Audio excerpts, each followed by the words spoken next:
प्यारे लालों और लालियों, हम पढ़ रहे थे प्रकाश का परावर्तन और अपवर्तन, है ना? 10वां पार्ट है नहीं? चैप्टर 10 है, चैप्टर जो है वो 10 लाइट, प्रकाश परावर्तन, ये परावर्तन और अपवर्तन।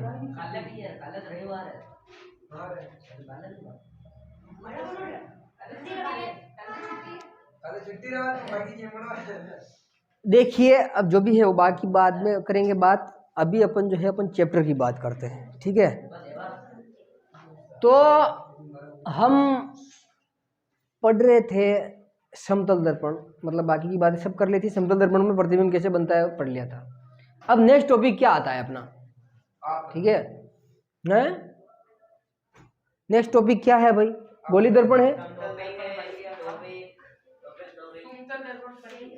अब गोली दर्पण है ना।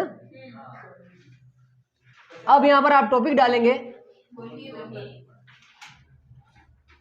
गोलीय दर्पण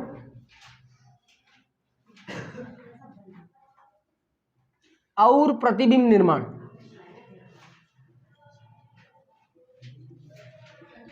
गोली दर्पण और इसमें क्या बनेगा? प्रतिबिंब निर्माण।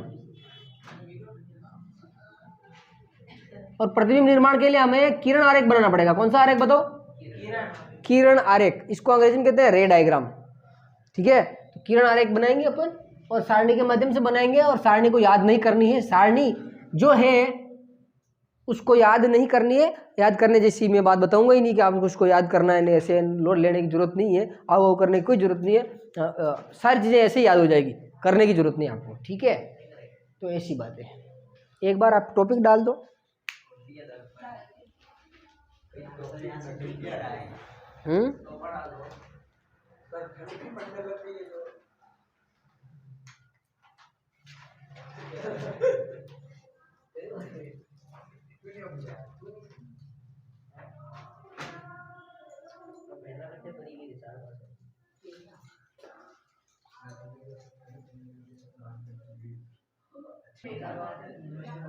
ये सब आपने लिख दिया है।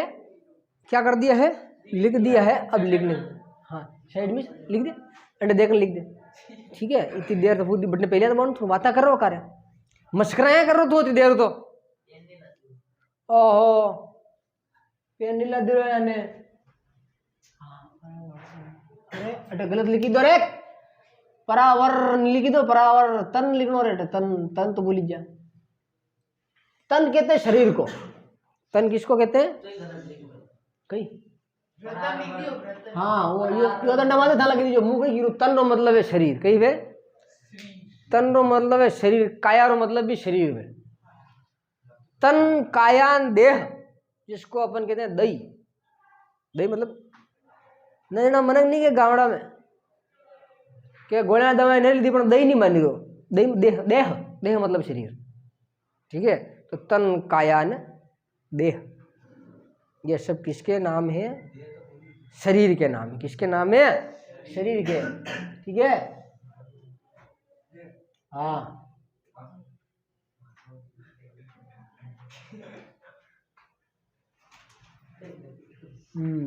चल ठीक है। लिख गया? लिख गया? मैंने आपको एक बात बताई थी इस चैप्टर में, पिछले दशक में नहीं, पिछले सेशन में, पिछले वीडियो में या जो भी है क्लास में मैंने बताया था कि जो आया है उसे जाना है। वो चाहे इस दुनिया में आया है तो दुनिया से जाना है, वो चाहे कोचिंग पे आया है तो कोचिंग से जाना है ना? तो इस चैप्टर में पूरे में याद रखना जो आएगा वो उसको जाना पड़ेगा। और यहाँ पर आने वाला कौन है? किरण। और जाने वाला भी कौन है? किरण। मतलब आने वाली और जाने वाली कौन है? किरण। किरण का बड़ा महत्व है यहाँ पर। चलिए अब सबसे पहले अपन बात करते हैं किसकी? गोली दर्पण की। किसकी? गोलीय दर्पण। इसको अंग्रेजी में कहते हैं स्फेरिकल मिरर। कहीं कहवे दर्पण को कहते हैं मिरर, कहीं कहवे मिरर। क्या कहते हैं? मिरर। चक चाइना चाइना चाइना, तूने देखा है कभी आईना? आईना का मतलब है मिरर, ठीक है। तो ये गोली दर्पण, अब ये होता क्या है? कोई बताएगा क्या होता है गोली दर्पण? What is a spherical mirror? परावर्तित पृष्ठ गोल। हाँ, ऐसा दर्पण जिसका परावर्तक पृष्ठ कैसा हो, ऐसा दर्पण जिसका परावर्तक पृष्ठ कैसा हो, गोल यानी गोली हो। अब गोली किसी भी तरफ हो उससे मतलब नहीं, लेकिन होना चाहिए, गोली होना चाहिए, परावर्तक पृष्ठ गोल हो, उसको अपन कहते हैं गोली दर्पण। तो लिखेंगे आप ऐसा दर्पण जिसका परावर्तक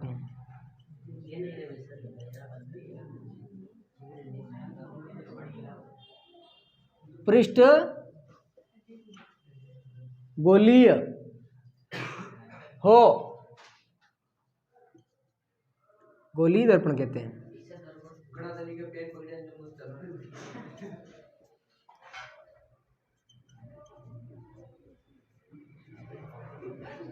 आपको अभी तू कह रहा ना गणाधन मुझे पेन पकड़े, पेन चलाना भूल गयो। सर ने एक बात बताई थी कि पूंछ का उपयोग करना बंद कर दे, पूंछ गायब होगी, है कि नहीं? तो जिन चीजों का उपयोग नहीं करोगे वो गायब हो जाएगी धीरे धीरे। नवरी बात मत कर, चुपचाप भी जा।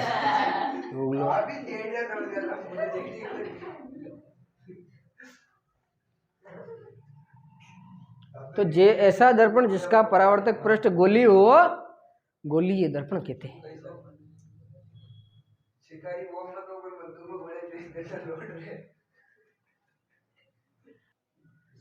हाँ, अब जिसका परावर्तक पृष्ठ गोली हो कौन सा दर्पण होगा बताओ? गोली दर्पण होगा। अब ये जो गोली दर्पण होता है, देखो इसका कंसेप्ट क्या है, गोली दर्पण का कंसेप्ट क्या है? गोली दर्पण का कंसेप्ट ये है, मान लो ये कांच का कोई क्या है बताओ? एक गोला है। कांच का क्या है? गोला है।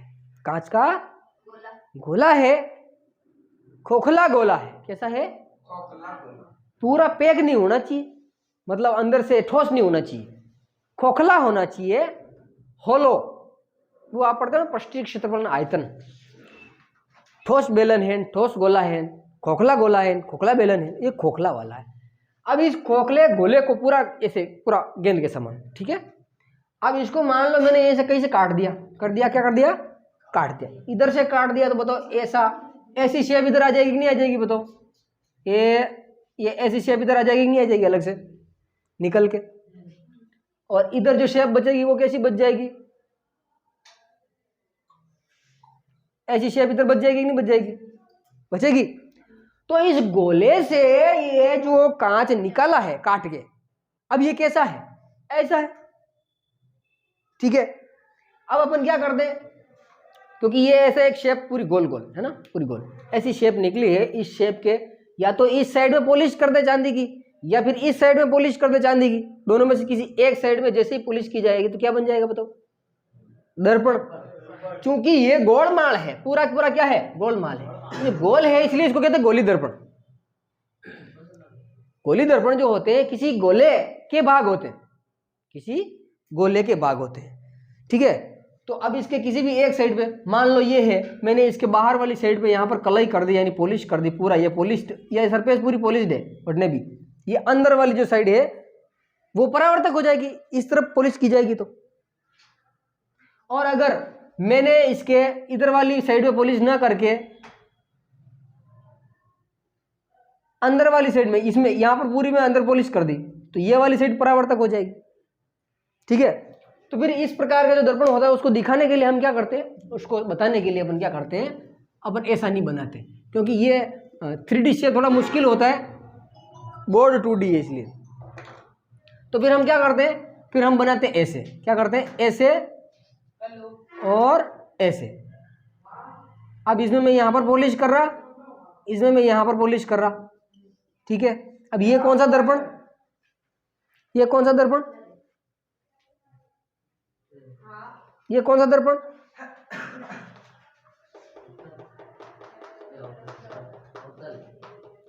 कौन सा दर्पण है? अवतल, अव का मतलब धंसा हुआ, ये कौन सा? उत्तल, उभरा हुआ तल, अव मतलब धंसा हुआ तल, अवतल उत्तल।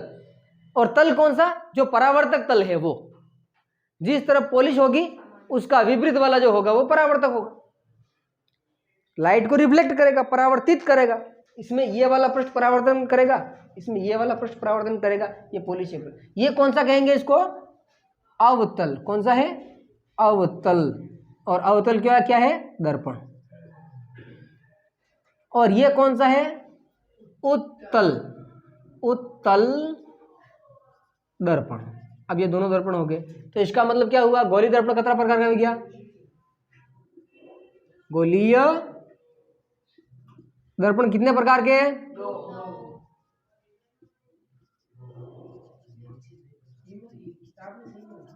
गोलीय दर्पण कितने प्रकार के होते हैं बताओ?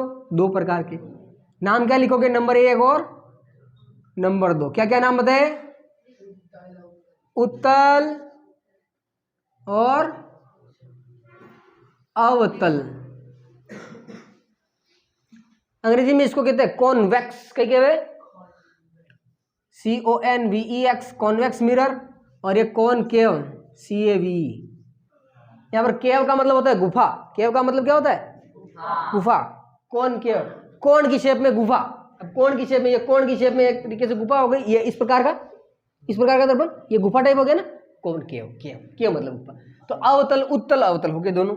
अब आप ऐसा करेंगे, क्या करेंगे? अब एक बार समझा देते हैं इनको। अगर पूछे, कोई पूछ ले कि उत्तल दर्पण किसे कहते हैं, परिभाषा पूरी, फिर क्या करेंगे? कोई समस्या तो यही से हाथा पड़ी है, हाँ ठीक है, लिखना होगा तो कैसे लिखेंगे? उसके लिए आपको क्या ध्यान देना है? आशा मुझसे बदले पढ़ने को बनू बोले बती उत्तल, उत्तल कई उत्तल, वह गोलीय दर्पण। क्योंकि गोलीय दर्पण हो गया तो अपन परिभाषा कहां से शुरू करेंगे? वह गोलीय दर्पण जिसका परावर्तक पृष्ठ उभरा हुआ, परावर्तक पृष्ठ उभरा हुआ हो, उसको कौन सा कहेंगे? उत्तल दर्पण। तो बताओ इसकी क्या परिभाषा होगी अब अवतल की? परावर्तक पृष्ठ अंदर की ओर धंसा हुआ हो, उसको अवतल दर्पण कहेंगे। बस बन गई परिभाषा। तो एक कंसेप्ट की बातें याद करने की जरूरत नहीं, ठीक है? तो आप ये दोनों बनाएंगे जल्दी। हाँ चलिए, तो ये बातें हो गई। गोलीय दर्पण और गोलीय दर्पण 2 प्रकार के होते हैं, कॉनकेव और कॉन्वेक्स। उत्तल और अवतल दर्पण जो है वो होते हैं। अब ध्यान देना, अब मैं यहां पर बना रहा हूं एक, क्या बना रहा हूं बताओ? दर्पण। क्या बना रहा हूं? दर्पण। अब देखना मैं दर्पण कैसे बना रहा हूं। इधर मैंने रखी कोहनी। क्या रखी? कोहनी। कोहनी का भी ध्यान रखना पड़ेगा। और मैं बना रहा हूं दर्पण। क्या बना रहा हूं? ये दर्पण बनो, ये अबे वीडियो, अरे वीडियो नहीं वीडियो, अच्छा लग रहा है? नहीं लग रहा? अच्छी लगी ना?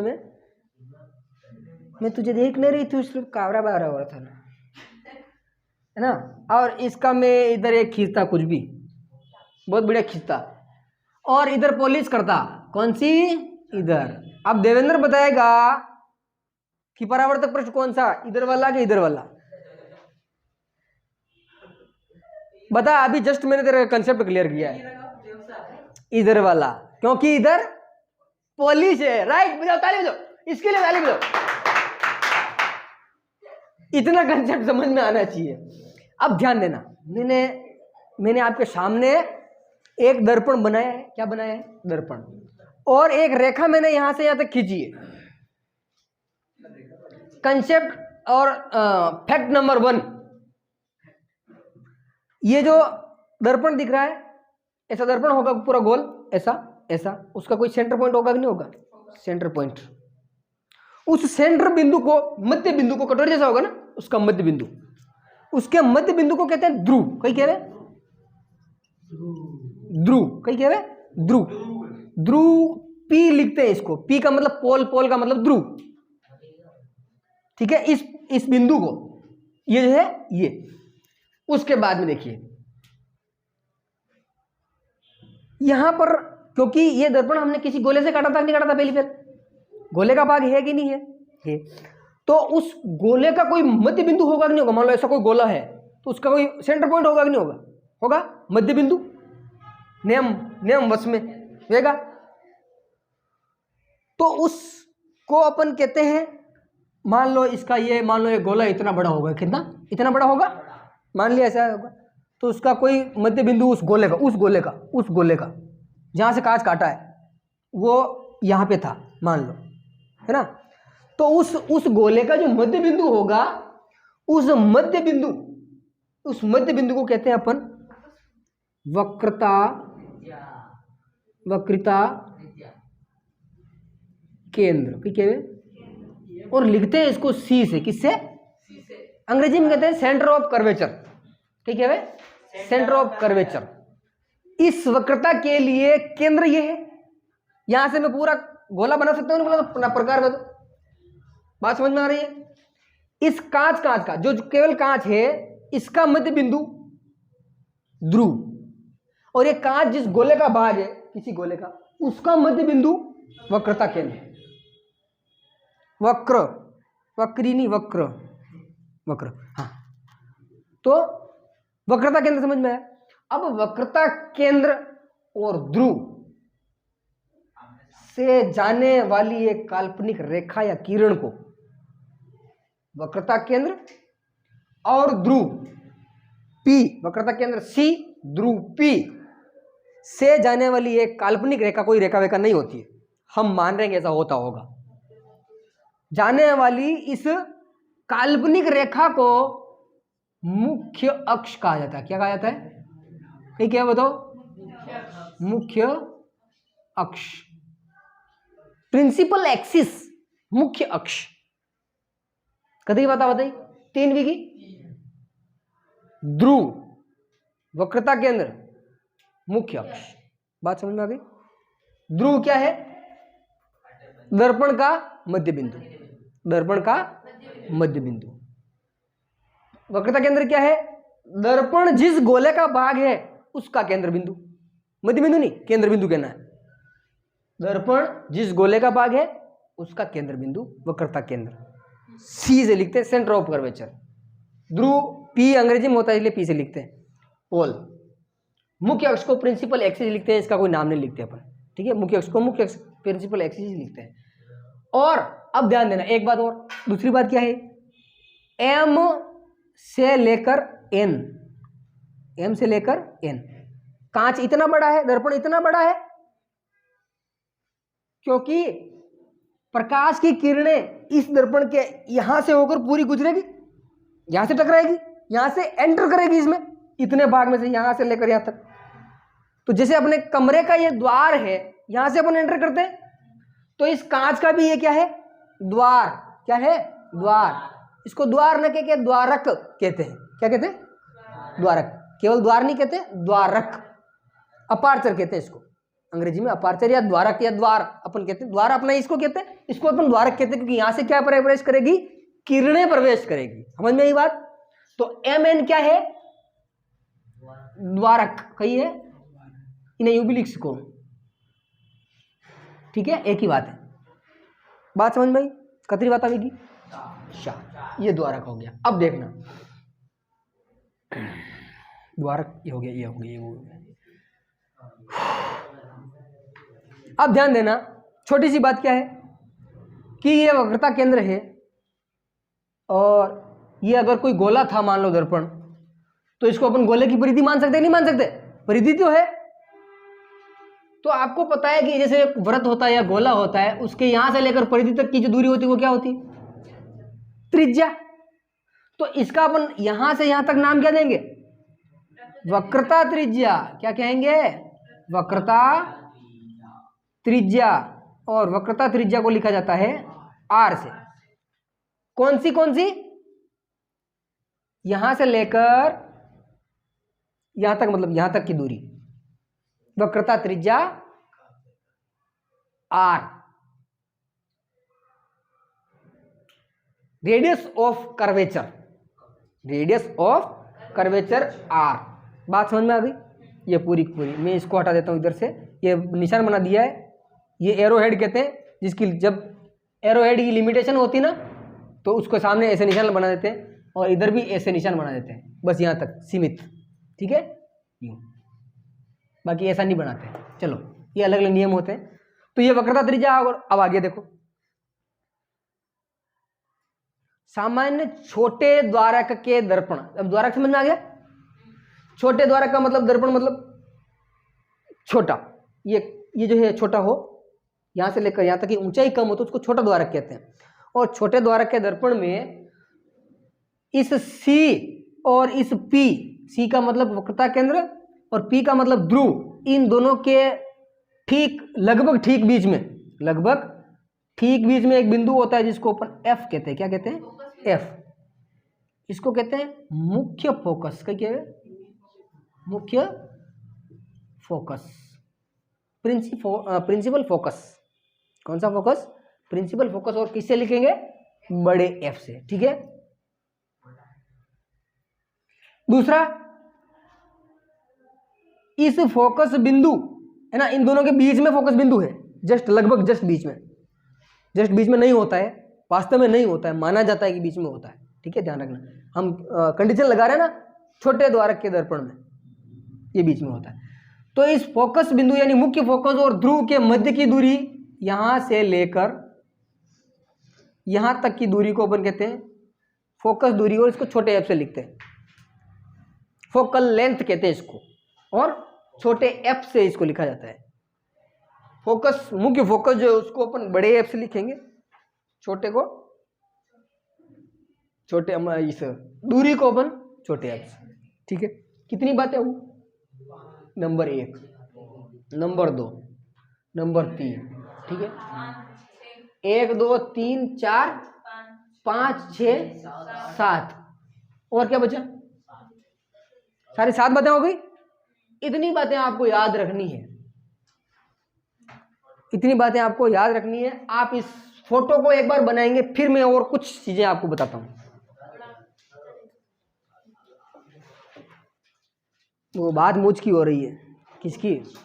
मूछ की। और तू कह रहा था ना, अभी वो भूत की बात कर रहा था, तो एक ऐसे आदमी था गांवड़े में। क्या था? गांव में एक आदमी था, तो मुंह घड़ी भूत नहीं दरपू, भूत रबाब नहीं दरपू। तो चैलेंज, उसको चैलेंज किया गया, वह आशु मर्द वे नहीं दरपतो वे तो जा तू मशाना में खूटो ठोकी आज। खूटा का मतलब समझते हो?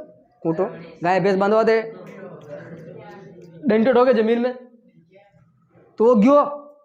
अब यार मछाना में जाता था, सबने दरपने लगे, बल्ली वो कछु वो नहीं, कोई भी आदमी दरपने लगे। वो आग तो गयो, धोती पहरिया आदमी, आग तो गयो, हथौड़ी हाथ में खूटो, एकदम बैठते ही खूटो ठोके, क्या नाव लागो बटू, तो ध्यान नहीं रहो, धोती की लाग में खूटा माएगी और खूटो ठग गयो ऊपर है। तो जू नाव लागो तो महीने में अलग की, तो अब वो जाएगा किसान महीने अलग की नहीं, और थारी मारा थारा भूत, वो बड़ी बेहोश हुई है नहीं। अब भूत था नहीं वहां पर, भूत था नहीं, लेकिन वह लाख में अलग गई, तो भूत पकड़ ली दो मैंने। तो ऐसे इल्यूजन हो जाते हैं। जैसे एक अभी इसमें मैं बताऊंगा आपको इस चैप्टर में, मृग मरीचिका, कई मृग मरीचिका जिसको कहते हैं अपन, मिराज कहते हैं उसको, बताइए वेला भैया, इस कहानी कहानी बताइए वेला, पुरानी कथा है, लोग बताते, हमें भी बताई। तो मृग मरीचिका जिसको कहते हैं, वो हमें इस चैप्टर में, इस चैप्टर का कंसेप्ट है, अणी चैप्टर को, पूर्ण आंतरिक परावर्तन का। किसका? किसका? पूर्ण आंतरिक परावर्तन का कंसेप्ट है, वो मैं बताऊंगा। आपने सुनो, देखा होगा रोड पे, देखा होगा गर्मी के दिनों में दूर रोड पे पानी भरा होने नजर आता है, आता है दूर, जैन देखा, कहीं कोई नहीं है ना, है कुछ नहीं, हमें ऐसा लग रहा है वहां पर कुछ नहीं होता। उसको मरीचिका, मृग मरीचिका कहते हैं, मिराज कहते हैं उसको। कैसे होता है? वो पूर्ण आंतरिक परावर्तन पर आधारित है। तो ऐसे ऐसे हो जाता है। अब वो भूत वे नहीं वजन हमारे मैंने ध्यान नहीं, मैंने देखो पर अचानक भूत आई जा करना, यानी धोती की लागा लग जा मान लो, तो भूत आई जा बटे लेकिन हाथ मुंडा आई गया मैंने, क्या भूत पकड़ ली तो मैंने, ऐसा हो जाता है। तो ऐसा होता है। चलिए यहाँ पर कितनी बातें हुई? 7 बातें। मुख्य अक्ष, वक्रता केंद्र, मुख्य फोकस, फोकस दूरी, वक्रता त्रिज्या, द्वारक और ध्रुव, सारी बातें समझ में आ गई। इनके बारे में आप कैसे लिखेंगे, मैं सबकी परिभाषा एक बार बता देता हूं। दर्पण का मध्य बिंदु ध्रुव कहलाता है, खत्म बात। दर्पण का, अरे रुक जा, बाद में लिख लेना। दर्पण का मध्य बिंदु ध्रुव कहलाता है, ठीक है। ये सारी मैं ग्रुप में डाल दूंगा, बोल बोल के डाल के लिख लेना तुम, है ना। तो दर्पण का मध्य बिंदु ध्रुव P कहलाता है। दर्पण जिस गोले का भाग है उसका मध्य बिंदु वक्रता केंद्र C कहलाता है। वक्रता केंद्र और ध्रुव P से गुजरने वाली एक काल्पनिक रेखा को, किरण को अपन क्या कहते हैं, मुख्य अक्ष कहते हैं।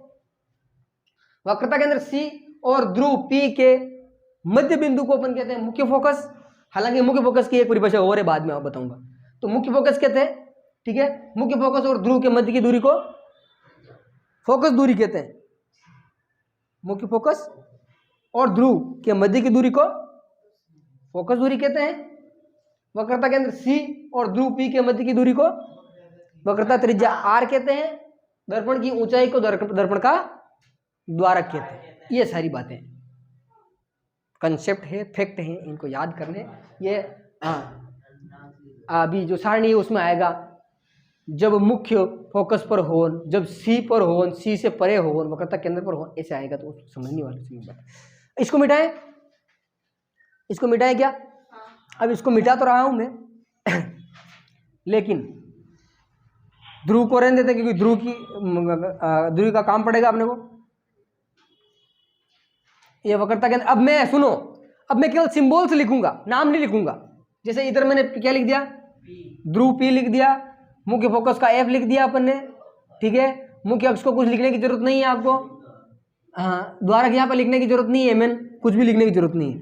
ये F भी लिखने की जरूरत नहीं है। अब आपको पता होना चाहिए फोकस दूरी को क्या कहते हैं, छोटा F से लिखते हैं, ठीक है। ये सारी चीजें हो गई। अब यहां पर ध्यान रखना, एक चीज और लिख रहा हूं मैं, दर्पण सूत्र। कहीं लिख रहा हूं, दर्पण सूत्र। दर्पण सूत्र क्या होता है, 1/f बराबर 1/v प्लस 1/u। ये क्या है, दर्पण सूत्र है। एक आगे लेंस सूत्र आएगा, तो ये दर्पण सूत्र है। क्या है, दर्पण। अब एफ तो आपको पता है, एफ तो आपको पता है, फोकस दूरी। लेकिन वी और यू यहां पर मैं लिखूंगा, ये मत बनाना, मैं तो ऐसे ही लिख रहा हूं, ये मुझे काम करना है इस पे, इसलिए। तो यहां पर लिखेंगे एफ फोकस दूरी, फोकस दूरी, वी प्रतिबिंब की दूरी, यू बिंब की दूरी। बताओ बात समझ में आई क्या? एफ फोकस दूरी, वी प्रतिबिंब की दूरी, यू बिंब की दूरी। और बिंब की दूरी और प्रतिबिंब की दूरी कहां से, ध्रुव से। कहां से, ध्रुव से। यहां से वो कितना दूर है, या यहां से प्रतिबिंब कितना दूर है, इधर बन रहा है तो इधर, इधर बन रहा है तो इधर। अब ये जो अपन ने इसमें लिखा उस चीज को समझना एक बार, फिर लिखना। अगर दर्पण ये वाला ना होकर ये वाला हो जाए तो भी मुख्य अक्ष होगा, ध्रुव होगा, वक्रता केंद्र, क्योंकि वक्र इधर है तो केंद्र इधर आ जाएगा, वक्र इस तरफ है तो केंद्र इधर आ जाएगा, फोकस बिंदु यहां पर आ जाएगा, वही एमएन द्वारक है। लेकिन किरणें आएगी किधर से, इधर से। क्यों? क्योंकि इधर तो पॉलिश है, ये सारी चीजें इधर आ जाएगी इसकी। अगर मैं अटने पॉलिश कर दूं तो ये चीजें अटनी से रही, चटने वक्र वे बटने, है नहीं, अणी बात है। तो चक्कर में पड़वा की कोई जरूरत नहीं है। चलिए, तो ये तीनों चीजें आप लिखो। यहां लिखना, यहां एफ फोकस दूरी, वी प्रतिबिंब की दूरी, यू बिंब की दूरी है। ये लिख लिया। ये लिखने के बाद में एक चीज और लिख रहा हूं, ध्यान देना। दर्पण सूत्र 1/f is equal to 1/v plus 1/u, ठीक है। आगे देखना,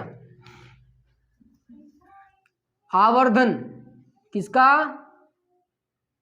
आवर्धन गोवर्धन नहीं है, दीपावली वाला आवर्धन है। आवर्धन को लिखते हैं एम से। एम से इसलिए लिखते हैं क्योंकि अंग्रेजी में इसको मैग्निफिकेशन कहते हैं। कहीं क्या है, अंग्रेजी में मैग्निफिकेशन कहते हैं, इसलिए इसको यहाँ पर एम आवर्धन लिखेंगे। और आवर्धन का मतलब जो है, आवर्धन जो निकाला जाता है वो निकाला जाता है h डैश अपॉन एच बराबर माइनस वी अपॉन यू। ये किसमें, ये आवर्धन का सूत्र दर्पण के लिए है और ये सूत्र भी किसके लिए है बताओ, दर्पण के लिए। ध्यान देना, ध्यान देना, ध्यान क्या देना है। आवर्धन का मतलब ये है कि कोई भी दर्पण किसी भी वस्तु को कितना बड़ा या कितना छोटा करके बता सकता है, ये उसकी क्षमता कितनी है ना।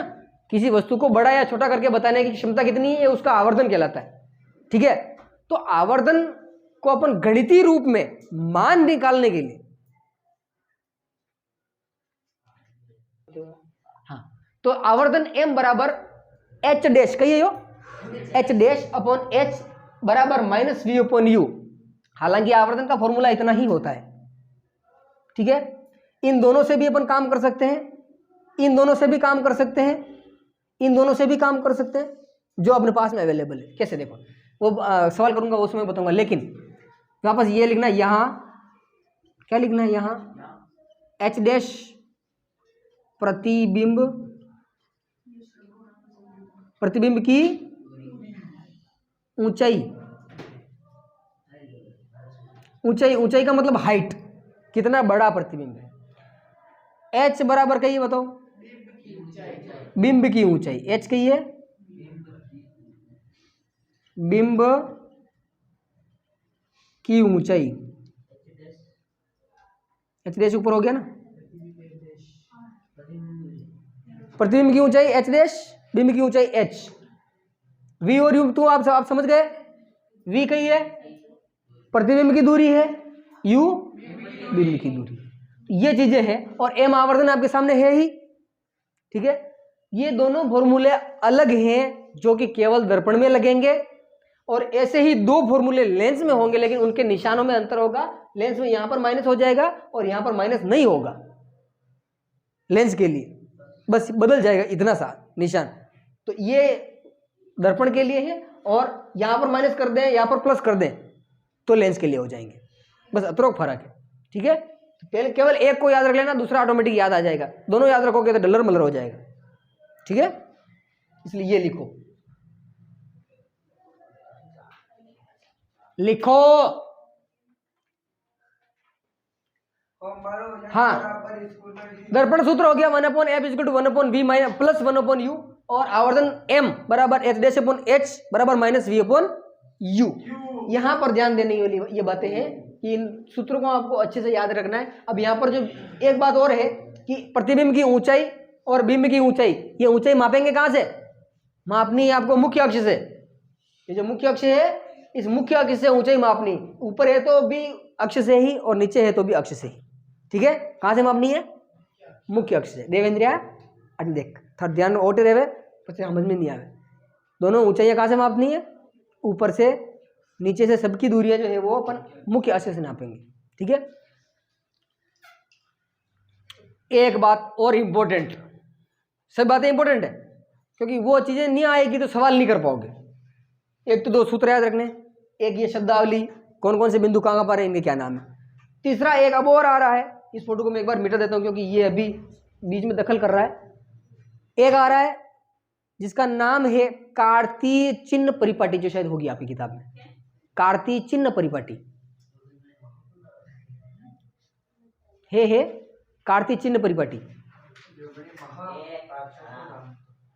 होगी है इससे पहले।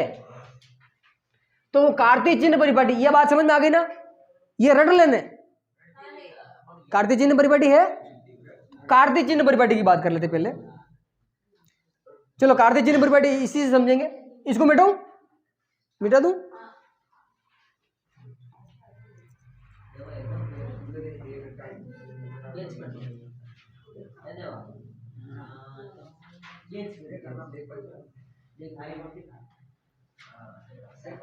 देखो सुनो, ध्यान से सुनना। कार्तीय चिन्ह परिपाटी क्या कहती है, सभी दूरियां दर्पण के बाएं और दाएं, सभी दूरियां दर्पण के ध्रुव से मापी जाएगी। नंबर 1, दर्पण के बाईं ओर की दूरियों को नकारात्मक रखा जाएगा, नेगेटिव माइनस के निशान के साथ में। दर्पण के दाएं साइड की दूरियों को धनात्मक निशान के साथ में सकारात्मक रखा जाएगा। दर्पण के ऊपर मतलब मुख्य अक्ष के ऊपर की दूरियां धनात्मक, नीचे की दूरियां ऋणात्मक मापी जाएगी। सभी दूरियां जो ऊपर और नीचे है वो मुख्य अक्ष से मापी जाएगी, दाएं और बाएं ध्रुव से मापी जाएगी। ये 6 बिंदु है। कितना? 6 बिंदु। कुछ 6 बिंदु, हाँ जो भी मैंने कितने बताए।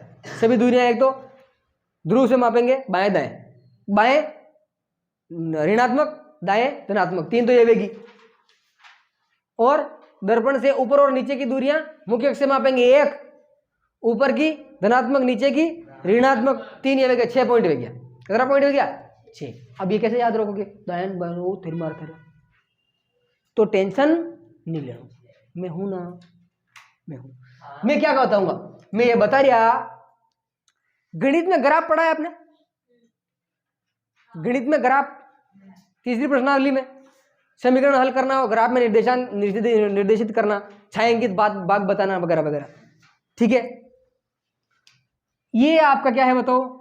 ग्राफ है कि नहीं है? ग्राफ है। ये कौन सा एक अक्ष होता है?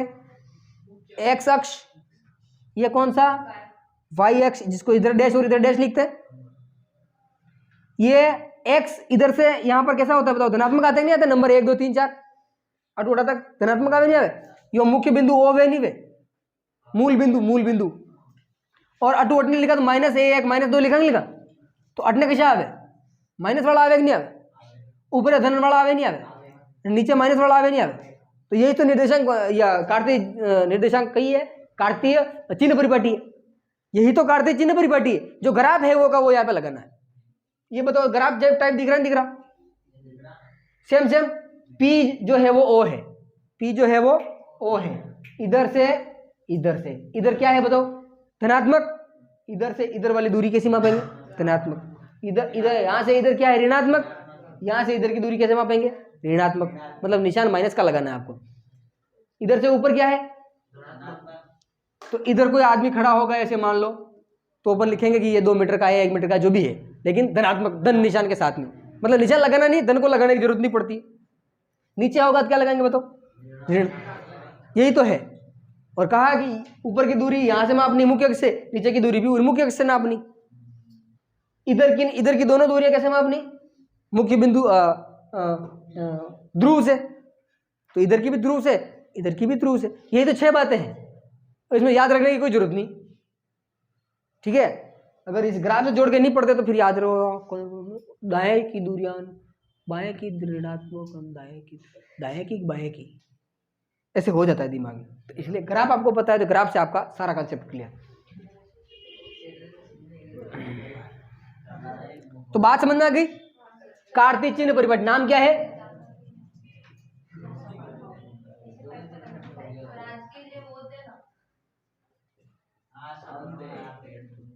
क्या है नाम है इसका? कार्तीय चिन्ह परिपाटी। इसको साइन कन्वेंशन कहते हैं, अंग्रेजी में साइन कन्वेंशन कहते हैं। कार्तीय चिन्ह परिपाटी ये लेंस और दर्पण दोनों के लिए लागू होती है। लेंस और दर्पण दोनों के लिए काम करेगी, ध्यान रखना इसको। उसमें अलग से नहीं बतानी पड़ेगी, इसमें भी अलग से नहीं, दोनों के लिए कॉमन है, ठीक है। चलिए अब ध्यान देना, यह कार्तीय चिन्ह परिपाटी हो गई है? नहीं, इससे ज्यादा अगर आपको नहीं पढ़ना है तो रिपीट कर लेते। चलो सुनो ध्यान से, वापस ध्यान से सुनना। आज से क्या पढ़ा जो? नंबर 1 गोलीय दर्पण। नंबर 1 गोलीय दर्पण, ऐसा दर्पण जिसका परावर्तक पृष्ठ कैसा हो?